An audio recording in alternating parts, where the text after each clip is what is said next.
Buenas tardes, ¿qué tal?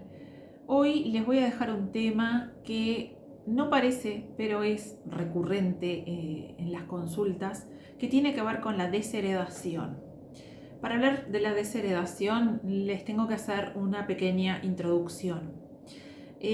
Vamos a hablar de lo que dice el Código Civil. En el artículo 870 habla de lo que son las asignaciones forzosas.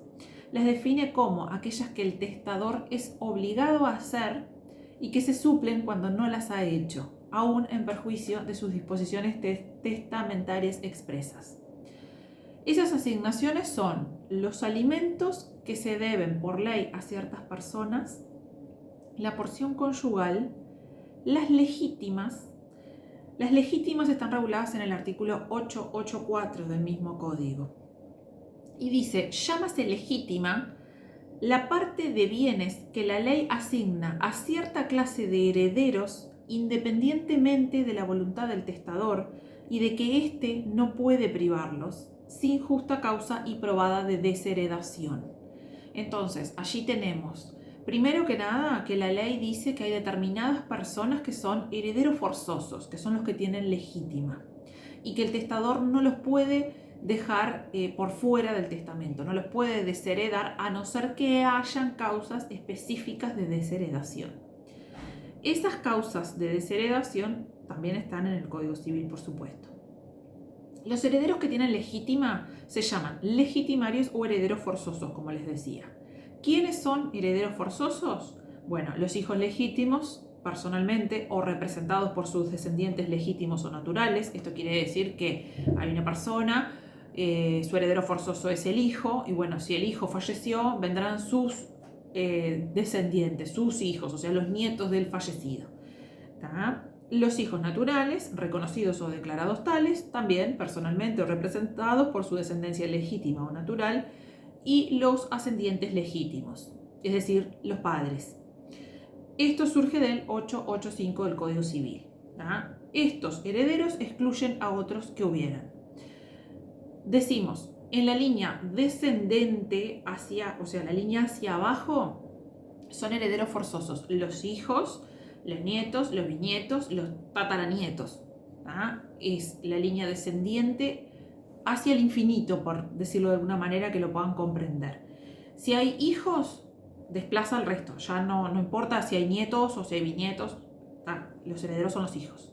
Ahora, si no hay hijos, seguirán los nietos. Si no hay nietos, los bisnietos. Y así, ¿tá? Hasta que no haya nadie. Si no hay nadie en la línea descendente, bueno, los herederos forzosos son en la línea ascendente los ascendientes legítimos, o sea, los padres. Los padres legítimos, o sea, los padres que contrajeron matrimonio. Esos son los legítimos. Y termina ahí. No es que si no hay padres vienen los abuelos, no. En la línea ascendente solamente son herederos forzosos los ascendientes legítimos. ¿Tá? Otra cosa que es bueno saber, que habiendo un solo hijo legítimo o natural, reconocido o declarado tal, o con descendencia, con derecho a representarle, la porción legitimaria será la mitad de los bienes. Si hay dos hijos, 2/3 partes. Si hay 3 o más hijos, 3/4 partes. El resto es parte de libre disposición. O sea, habiendo un hijo, la mitad tiene que heredar forzosamente ese hijo. La otra mitad es de libre disposición. Se la puede dejar a ese hijo o se la puede dejar a otra persona. Si hay dos hijos, 2/3 partes tienen que quedarle a esos dos hijos. Y 1/3 será de libre disposición, que podrá dejársela a un hijo, podrá dejársela a los dos, podrá dejársela a un extraño. Si hay 3 o más hijos, 3/4 parte les tiene que quedar para ellos y una cuarta parte es de libre disposición. ¿Tá? Entonces, a veces dicen, bueno, puede que un hijo tenga más que otro, sí, puede que tenga más que otro, porque el padre, por ejemplo, ha decidido que esa parte de libre disposición le corresponda o le toque a tal hijo, por ejemplo. ¿Tá? Entonces, eso sí es posible. Bueno, dicha porción legitimaria se dividirá por partes iguales entre los legitimarios que concurran. O sea, estamos hablando de esos 2/3 o de esas 3/4 partes. Eso se va a dividir en partes iguales entre los herederos. Y después esa parte de libre disposición quizá le acrezca a algunos si es que le han dejado por testamento. El resto del acervo que se llama, o sea, el resto de lo que queda se llama acervo, es parte de libre disposición, dijimos. Es la parte que el difunto ha podido disponer en vida o en muerte a favor de cualquiera, aunque sea un extraño. Entonces, ahora sí vamos a ir a lo que es la desheredación. La desheredación está en el artículo 896 del Código Civil. La desheredación es una disposición testamentaria, o sea, siempre estamos hablando de que hay un testamento, en la cual se priva o se excluye de su legítima al heredero forzoso. Hay determinados requisitos para que valga la desheredación que están en el artículo 897 del Código Civil. Tiene que ser en un testamento válido, tiene que ser hecha pura y simplemente y del total de la legítima, no de parte de, sino del total, que se designe al desheredado por su nombre y se exprese clara y específicamente la causa de desheredación. Y bueno, si el desheredado es un hijo o descendiente, se requiere además que haya cumplido 18 años. Las causas de desheredación están dadas por ley y deben probarse. Son causas de desheredación las causas de indignidad. Entonces, ¿cuáles son esas causas? Están en el artículo 842 del Código Civil. ¿Quién es indigno o quién puede ser declarado indigno? Bueno, el condenado en juicio por homicidio intencional o tentativa del mismo contra la persona de cuya herencia se trata, contra el cónyuge y contra los descendientes del mismo. Por ejemplo, si una persona mata a su padre, no lo va a heredar, o sea, es una causal de ser declarado indigno y por lo tanto desheredarlo. El heredero mayor de edad que, sabedor de la muerte violenta del difunto, no la denuncia dentro de 60 días a la justicia cuando ésta no ha procedido ya de oficio sobre ella. Es decir, sé que falleció tal persona y no digo nada. Si los homicidas fueran ascendientes o descendientes o hermanos del heredero, cesa la obligación de denunciar. Después, el que voluntariamente acusó o denunció al difunto de un delito capital. Cuarto, el pariente que, sabiendo ser heredero presuntivo del difunto y hallándose este demente y abandonado, no cuida de recogerle o hacerle recoger en un establecimiento público, dice. Lo deja en el abandono al familiar, pariente, dice el Código Civil en realidad, y no se hace cargo. Otra causal dice, el que para heredar estorbó, por fuerza o fraude, que el difunto hiciera testamento o revocara el ya hecho, o sustrajo o forzó al difunto para testar. Bueno, las causas de indignidad expresadas en este artículo también comprenden a los legatarios. ¿Qué es un legatario? Bueno, el heredero es a título general y el legatario recibe a título particular. Son además causas de desheredación las referidas en el artículo 900 del Código Civil.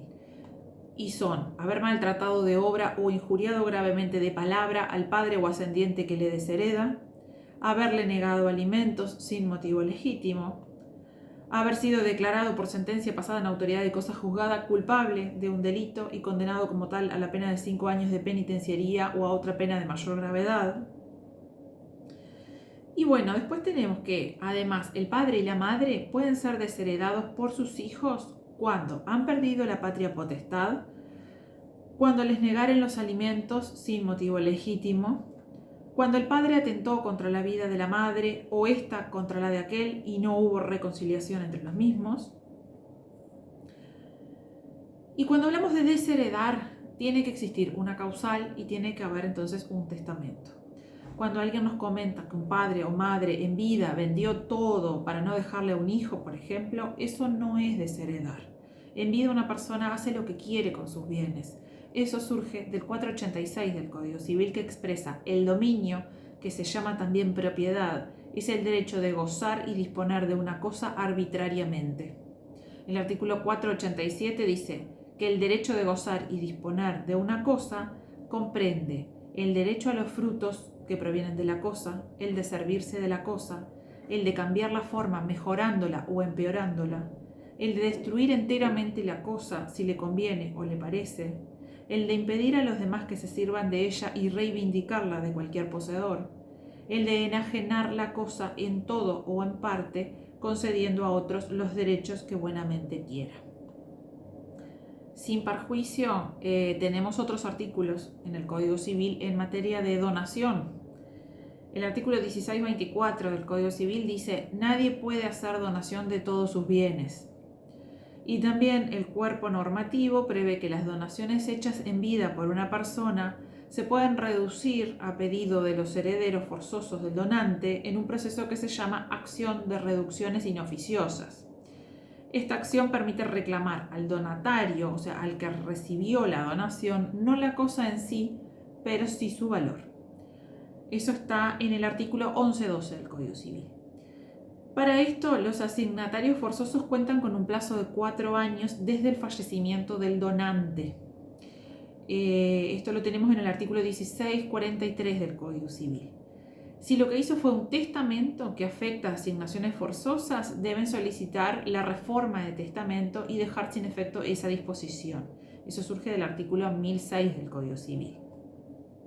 También está previsto que la donación entre cónyuges es nula. Eso está en el 1657 del Código. Y si bien el tema de las donaciones requiere otro capítulo aparte, brevemente podemos adelantarles que un padre o madre puede en vida donar parte de sus bienes a uno o más hijos y dejar en la escritura de donación una cláusula que estipule que esa donación es sin dispensa de colacionar, lo que significa que se tome como un adelanto de la futura herencia. Ejemplo: un señor A tiene 2 hijos varones con una señora y 2 hijas mujeres con otra señora. Es propietario de 2 inmuebles. Decide donarle uno de ellos a sus hijas mujeres porque los varones contrajeron matrimonio y ya tienen resuelto el tema habitacional. Y en la escritura se establece que es con dispensa de colacionar. ¿Por qué? Porque el día que fallezca ese padre, las hijas mujeres querrán abrir sucesión y reclamar sobre el otro inmueble. De esta manera, ellas tendrían más que los hermanos varones. En cambio, si se trae a colación ese inmueble que recibieron de forma adelantada, quedarían los 4 herederos equiparados en su legítima. Hay un libro de Miguel Tomé y Mauricio Tomé sobre donaciones inoficiosas que es muy interesante y vamos a hacer otro video profundizando el tema de las donaciones. Hasta acá espero que les haya resultado claro este video y útil, y bueno, nos estaremos viendo en otro video. Muchas gracias.